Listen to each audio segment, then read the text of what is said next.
जो कानून ला करके जो कानून बनाते हैं, तो क्या उन पे कार्रवाई नहीं हो सकती संविधान के अधीन में रह करके? कि आप बेफजूल के कानून बना के कैसे किसी को हैरेस कर सकते हैं, चाहे वो हिंदू हो या मुसलमान हो? बिल्कुल। और दूसरा सर, एक चीज़ और था कि मुसलमानों में सिर्फ एक डर है सर, ये कोई पॉलिटिकल बात नहीं है, आप में सर होप सब देख रहा है। एक डर मुसलमानों में है कि जैसे खुदा ना खास्ता ऐसा ना करे, हालांकि चांस तो बहुत है कि जनसुराज स्वेप कर रहा है पूरा, लेकिन इन केस कुछ ऐसा आता है तो जनसुराज अगर अपोजिशन में बैठती है, तो अगर कुछ उल्टे सीधे कानून बनाती है अगर ये सरकार, तो प्रशांत किशोर लड़ेंगे, उनके पीछे हम लोग खड़े रहेंगे। ये लोग एक एश्योरिटी सर आपसे लेना चाह रहे हैं। कोई आदमी जो आपके बीच आएगा वो तो आपके मन की बात ही बताएगा। अगर मुझे आपके साथ कुछ गलत करना होगा तो हम ये थोड़ी ना कहेंगे कि हम आपके साथ गलत करेंगे। इसीलिए हिंदी में हम लोग कहते हैं कि व्यक्ति के कथनी पर नहीं, उसके करनी पर जाए। जो हम कह रहे हैं उस पर मत जाइए। कहने को तो सब आदमी अच्छा ही कहेगा, हम जो कर रहे हैं उसको देखिए, परखिए, जांचिए। आपका अपना अनुभव भी है, अपने अनुभव की कसौटी पर उसको कसिए। अभी वक्त का कानून आया, तो जितने दल हैं जो भाजपा के विरोध में हैं, सब उसका विरोध कर रहे हैं, लेकिन उनके पक्ष में खड़े होने या विपक्ष में खड़े होने से वक्त का कानून पर कोई असर नहीं है। देश में दो नेता ऐसे हैं, अगर वो चाहें तो वक्त का कानून रुक जाएगा। दो नेता कौन है? एक चंद्रबाबू नायडू है और एक हमारे आपके मुख्यमंत्री नीतीश कुमार। अब चंद्रबाबू नायडू पर तो आपका कोई अधिकार नहीं है, दबाव नहीं है, लेकिन नीतीश कुमार पर आपका दबाव, आपका हक है, क्योंकि बहुत बड़ी संख्या में मुस्लिम समाज में लोग आज भी नीतीश कुमार को वोट देते हैं। उनके दल में बहुत सारे मुस्लिम नेता हैं। अगर वो मुस्लिम नेता इतना भी कहते कि नीतीश बाबू अगर वक्त के पक्ष में वोट देंगे तो हम लोग आपके पद से इस्तीफा दे देंगे, इतना ही कह दें, इससे ज्यादा जरूरत नहीं, तो भी एक बहुत बड़ा दबाव बन सकता है। आप प्रशांत किशोर के पास आइएगा या राहुल गांधी के पास जाइए, ममता बनर्जी के पास जाइए, लालू जी के पास जाइए, हम लोग तो वक्त के खिलाफ में हैं ही, लेकिन हमारी खिलाफत से वक्त का कानून नहीं रुकेगा।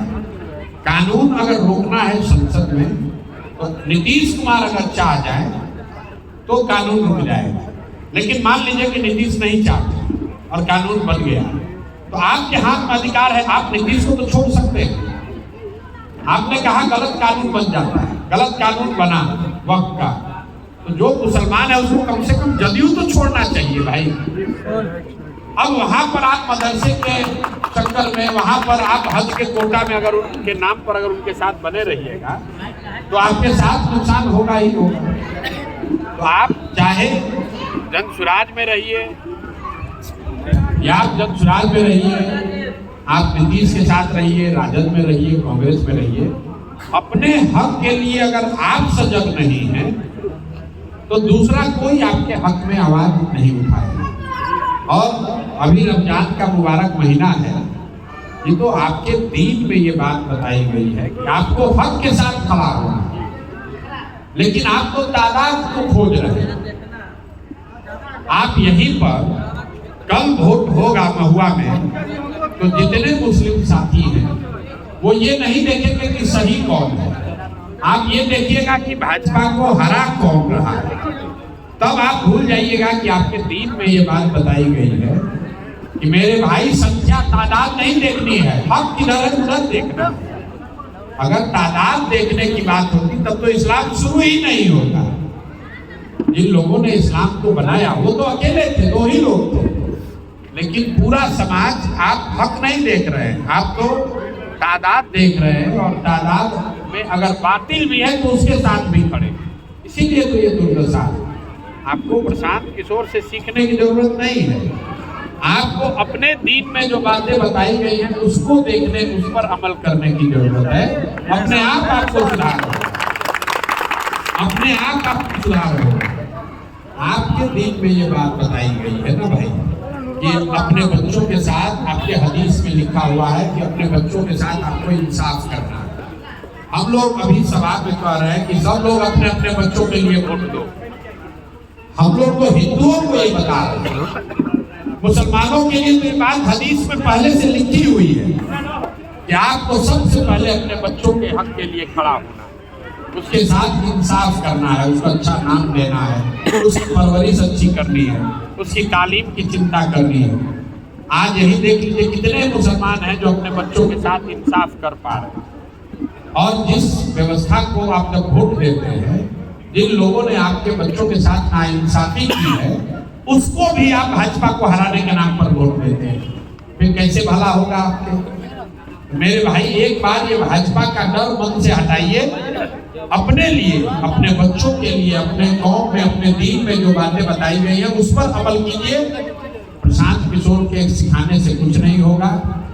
आपकी जो समस्या है, आपके कुरान में, आपके पैगंबर साहब ने भी ये बताया है कि जिस कौम को अपने रहनुमाओं की समझ नहीं होगी उसके ऊपर जालिम हुक्मरानों को मुसल्लत किया जाएगा। तो अगर भाई आप आज का हुक्मरान जालिम है तो इसका मतलब है कि कहीं ना कहीं आपसे अपने रहनुमाओं को चुनने में गलती हुई है। जब आप उसको सुधारोगे नहीं तो कभी सुधार होगा नहीं। प्रशांत किशोर ना आपके रहनुमा हैं, ना हो सकते। रहनुमाई आपके अपने कौम से लोग खड़े होंगे, जो रास्ता आपके दीन में बताया गया है उसको फॉलो करेंगे, वहीं से रहनुमा निकलेगा, वहीं से आपका भला होगा। हम लोग तो माध्यम हैं, कुछ प्रयास कर रहे हैं, आपको अच्छा लगे तो इससे जुड़िए, नहीं अच्छा लगे तो कोई बात नहीं। बहुत बहुत धन्यवाद।